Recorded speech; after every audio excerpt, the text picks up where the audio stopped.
Morning students, welcome back to our YouTube channel HJ tutorials. आज मैं आप लोग के लिए लेके आया हूं एक नया वीडियो जो कि वेरी इंपॉर्टेंट है एसएससी स्टूडेंट्स के लिए जिन्होंने रेडी हो रहे हैं अपने सीईटी एग्जाम देने के लिए। जैसे कि हमें पता है कि सीईटी का एग्जाम 21 अगस्त को होने वाला है और कुछ स्टूडेंट्स ने उनकी स्टडी करना भी स्टार्ट कर दिया है, लेकिन मुझे कुछ स्टूडेंट्स ने इन्फॉर्म किया है कि क्या पढ़ना है, उन्हें वो कंफ्यूज हो रहा है। जैसे कि अब आप लोग देखोगे कि जो एमसीक्यूज फॉर्मेट है, जो हमारा सीईटी जो बन रहा है वो कौन सा फॉर्मेट है students? MCQ format. It means there are 100 questions. 100 questions के लिए 1 मार्क्स कंसीडर किया गया है, करेक्ट? यानी आप लोग को एक सम सॉल्व करने के लिए, एक आंसर देने के लिए आपको 1 मिनट लगेगा, करेक्ट? सो नाउ क्या पढ़ना है क्या नहीं पढ़ना है, इसलिए आज मैं ये वीडियो आप लोग के लिए लेके आ रहा हूं। स्टूडेंट्स पूरा वीडियो देखिएगा। मैं स्टार्ट करने वाला हूं आपको मैथ्स 1 से रिलेटेड, अलजेब्रा से रिलेटेड और मैथ्स 2 से रिलेटेड। जैसे कि उसका मैं मार्क्स स्कीम बता दूं तो आप लोगों को पता है कि मार्किंग कितना दिया गया है उसको, 25 मार्क्स का वो मैथ्स आने वाला है, मैथ्स यानी अलजेब्रा और ज्योमेट्री कॉम्बिनेशन में। So now students are confused कि वो पढ़े तो पढ़े क्या, मीन्स क्या करना है क्या करना नहीं है, ये सारी चीजें उनके क्वेश्चंस पे आ रहे हैं। तो आज वही क्वेश्चंस को क्लियर करने के लिए मैं वीडियोस बना रहा हूं आप लोग के लिए, ताकि आप लोग को कोई कंफ्यूजन ना रहे students. Now basically we know that कि अगर एमसीक्यूज है यानी 1 मार्क के क्वेश्चंस होंगे, करेक्ट? तो हमें पता होना चाहिए कि 1 मार्क का क्वेश्चन है तो बड़े बड़े आंसर्स तो बड़े बड़े प्रूव करने के लिए तो सॉल्व करने के लिए देंगे नहीं अपने को। और ऑलमोस्ट अगर मैं चेकआउट करूं तो मैथ्स 1 और मैथ्स 2 दोनों चैप्टर मिला के नियर अबाउट 8 to 9 चैप्टर्स है।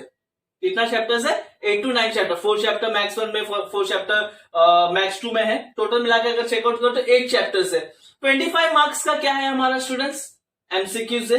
सो अगर मैं 8 को डिवाइड भी करूं, 8 को 25 मार्क्स से अगर डिवाइड करूं और हर एक चैप्टर्स को मैक्सिमम 4 to 5 मार्क्स के ऊपर हम लोग कंसिडर कर सकते हैं। मतलब अगर उन लोग देंगे भी तो एक चैप्टर के ऊपर 4 या 5 मार्क के क्वेश्चंस दे सकते हैं, करेक्ट? उस तरह से 25 मार्क्स कवर होगा, करेक्ट? सो नाउ हमें इतना कंफ्यूज नहीं होना है स्टूडेंट्स। अगर आप लोग कंफ्यूज हो जाएंगे तो प्रॉब्लम क्रिएट होगा, आप लोग ना आगे पढ़ पाओगे ना कुछ कर पाओगे। तो आज मेरा वीडियो चेकआउट कीजिए, आप लोग को डेफिनेटली बताऊंगा मैं कि क्या क्या इंपॉर्टेंट पॉइंट्स है। आज मैं जो स्टार्ट करूंगा वो होगा SSC CET 2022 important MCQ maths 1 से related linear equation in 2 variable students.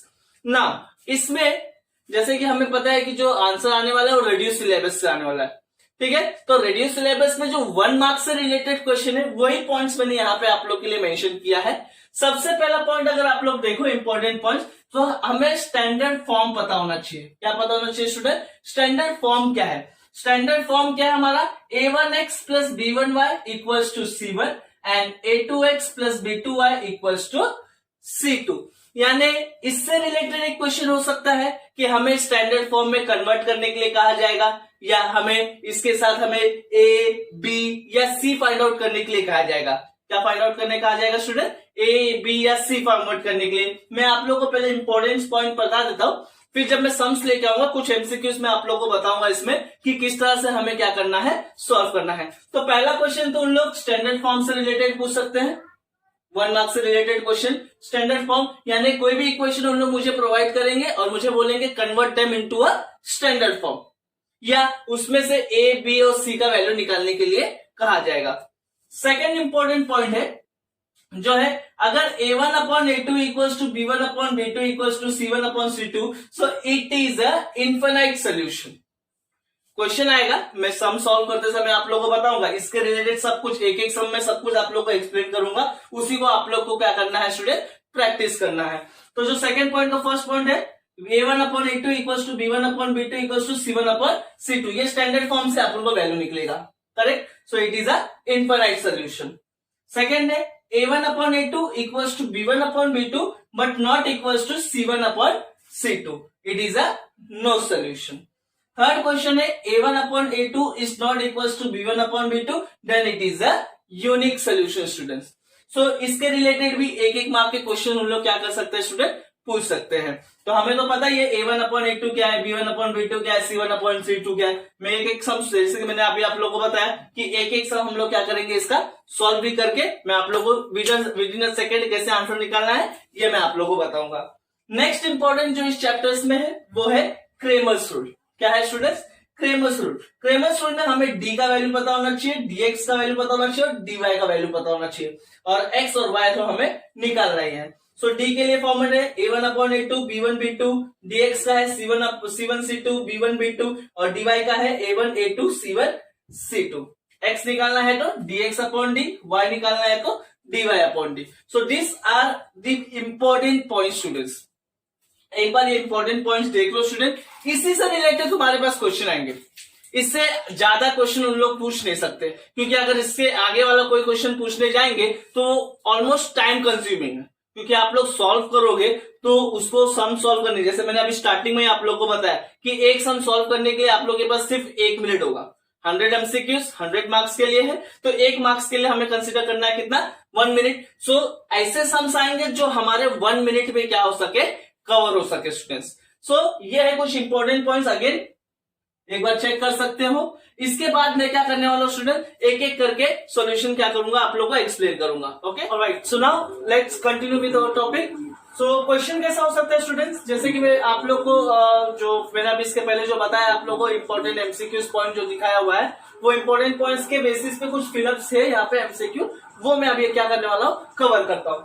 सो ना यहाँ पर देखिए क्वेश्चन क्या बोला है, for simultaneous equation in x and y if dx value 28, dy equals to 84 and d equals to 14, then find the value of y। अपने को क्या करना है स्टूडेंट्स, y निकालना है। तो अगर आप लोग स्क्रीन पे अगर आप लोग चेक कर सकते हैं, वहां पे मैंने इंपॉर्टेंट एमसीक्यूज में जो पॉइंट किया हुआ था, थर्ड वाला पॉइंट, उसमें अपने को y का फॉर्मेट क्या बोला है। अभी देखो स्टूडेंट, डायरेक्ट सॉल्व करना है, 1 मिनट का है, तो हम लोग सॉल्यूशन कैसे करेंगे, y equals to what, dy/d, ये फॉर्मूला है हमारा।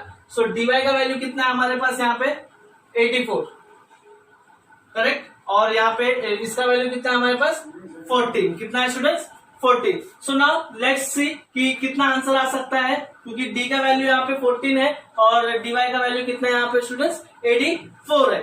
सो now what we will get, we will see the answer whether which one is the correct one. So 14 का टेबल डिवाइड करो, 14 1 जा 14, 14 6 जा 84। लेट्स कन्वर्ट, 14 6 84 होता है कि नहीं, देखो 6 4 24, 6 1 84, करेक्ट। सो यहाँ पे ऑप्शन क्या आ रहा है तुम्हारा, 6 आ रहा है, क्या आ रहा है 6। तो your correct answer will be A, your correct answer will be A. So इस तरह से तुम्हें क्या करना है, फटाक से सॉल्यूशन निकालना है।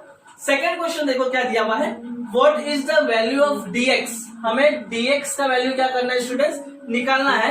For simultaneous equation 3x minus 4y equals to 10 and 4x plus 3y equals to 5 by Cramer's rule। कौन सा फॉर्मेट, क्रेमर्स रूल। सो dx के लिए जब हमें निकालना है तो हमारा dx का फॉर्मूला क्या है स्टूडेंट्स, अगर तुम लोग चेकआउट करो तो dx का फॉर्मूला क्या है, c1 c2 b1 b2, ये फॉर्मूला है c1 c2 b1 b2। बस कुछ करना नहीं है, देखो अपने को सॉल्व करके तो दिखाना नहीं है, करेक्ट। तो मैं यहीं पे देखो, ये a है, ये a1 है, ये b1 है, ये c1 है, ये a2 है, ये b2 है, या c2 है। सो यहाँ पे c1 कितना है 10 और c2 कितना है यहाँ पे स्टूडेंट्स 5, b1 कितना है यहाँ पे, लेट इट आउट -4, और b2 कितना है यहाँ पे 3 है, करेक्ट। सॉल्व करो इसको, 10 3 जा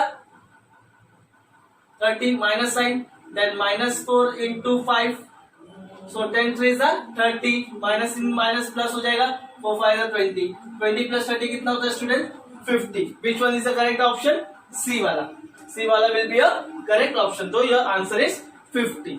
क्लियर है, देखो 1 मिनट भी नहीं लग रहा है, जो भी फॉर्मेट दिया हुआ उसी फॉर्मेट में मैंने सॉल्व किया स्टूडेंट्स, और वही फॉर्मेट में अपने को आंसर भी मिल रहा है, करेक्ट। सो अपने को dx भी आ गया। देखो अगर वो इंपॉर्टेंट पॉइंट जो मैंने दिया हुआ है, बस वो इंपॉर्टेंट पॉइंट चेक कर लो, उससे थोड़ा सा रिवाइज कर लो, और फिर उससे रिलेटेड ही क्वेश्चन है। यहाँ पे अभी जितने भी एमसीक्यूज हम लोग कर रहे हैं सारे उसी से रिलेटेड है, करेक्ट। नाउ थर्ड वाला क्वेश्चन देखो, find value of k, x minus 2y equals to 4 है, 3x plus 4ky equals to 8 है, have no solution। क्या है स्टूडेंट्स, have no solution। देखो सेकंड पॉइंट जो मैं सिखाया था, आफ्टर अगर सेकंड पॉइंट चेकआउट करो तो a1 upon a2 equals to b1 upon b2 equals to c1 upon c2 होता है, तो वो कौन सा सोल्यूशन कहा जाता है? a1 upon a2 equals to b1 upon b2 is not equals to c1 upon c2 होता है, तो वो कौन सा सोल्यूशन है? और ये लास्ट वाला जो है वो है a1 upon a2 is not equals to b1 upon b2। अब ये इक्वेशन क्या बोला इसने अपने को? यहाँ पे इक्वेशन क्या बोला स्टूडेंट्स? ये है नो सोल्यूशन। क्या है? No solution. अगर नो सोल्यूशन है तो नो सोल्यूशन का देखो फॉर्मेट क्या है? फॉर्मेट है a1 अपॉन a2 इक्वल होता है b1 अपॉन b2 से, नॉट इक्वल होता है c1 अपॉन c2 से। करेक्ट? ये है हमारा format for no solution, sorry for no solution. Yes, a1 upon a2 equals to b1 upon b2 equals to c1 upon c2। So now क्या हो सकता है इसका आंसर? चेकआउट करो। a1, अभी देखो कंपेरिजन अगेन, ये a1 है, ये b1 है, ये c1 है, ये a2 है, ये b2 है और c2 है। सो a1 क्या है हमारा यहाँ पे? 1, a2 क्या है हमारा यहाँ पे? 3, b1 हमारा क्या है यहाँ पे? -2, और यहाँ पे कितना वैल्यू दिया आपने को? k। Correct? Is not equal to c1 upon c2 से कोई मतलब ही नहीं, क्रॉस मल्टीप्लाई कर लो। k क्रॉस मल्टीप्लाई करोगे तो क्या आएगा student? k into 1 k and 2 3 -6। So your option will be of answer D. So इसी से रिलेटेड क्या है स्टूडेंट्स, ऐसे ही कुछ एमसीक्यूज है, आप लोग आगे भी ऐसे ही कुछ ऐसे टाइप के क्वेश्चंस आएंगे, हमें इसी तरह से ये सारे फॉर्मेट को क्या करना है? कंप्लीट करना है। कंफ्यूज मत होना स्टूडेंट्स, जब तक इंपॉर्टेंट पॉइंट्स हमें याद है, सारे सॉल्यूशन याद है तो बेस्ट वे है। देखो मैंने 3 सम सॉल्व करने के लिए सिर्फ एक्सप्लेन कर रहा हूं आप लोग को, तो मुझे इतना फटाक से हो गया। करेक्ट? यही चीज अगर आप लोग जब सॉल्व करोगे और इसको बाहर मीन्स आप लोग प्रैक्टिस करोगे तो आपको ये 1 मिनट भी नहीं लगेगा, आपको सिर्फ कंपेयर करना है और सॉल्व आउट करना है। करेक्ट? सो ना इसी तरह वीडियोस को पूरा एंड तक देखना। अगर कोई डाउट आता है तो कमेंट बॉक्स में कमेंट कीजिए, मैं इससे और भी सिंपल वे में बता दूंगा कि डायरेक्ट कैसे निकालना है। ठीक है? यहाँ पे मेरे को एक्सप्लेनेशन करना पड़ा है, लेकिन अगर आप लोग कोई डाउट है या कुछ चाहिए और ट्रिकी क्वेश्चन ट्रिकी कैसे सॉल्व करना है, उसके लिए आप कमेंट कर सकते हैं। लाइक कीजिएगा, शेयर कीजिएगा उन स्टूडेंट को जिनको सीईटी में समझ में नहीं आ रहा है कि उनको पढ़ना कैसा है, तो ये आप वीडियो शेयर कर सकते हैं अपने फ्रेंड्स को। ऑब्वियसली सब्सक्राइब करना मत भूलिएगा और बेल आइकन जरूर बजाइएगा। नेक्स्ट वीडियो हम लेके आऊंगा आपका सेकंड चैप्टर के रिलेटेड, क्वाड्रेटिक इक्वेशन से रिलेटेड स्टूडेंट, जो कि वेरी इंपॉर्टेंट है। इसी तरह मैं इंपॉर्टेंट पॉइंट्स लाऊंगा। मैं बोला अगर मेरी बात मानो तो इंपॉर्टेंट पॉइंट्स पढ़ोगे, विद इन 5 मिनट्स 10 मिनट्स लगेगा आपको कोई भी सम को रिवाइज करने के लिए, चैप्टर रिवाइज करने के लिए। Alright, good one.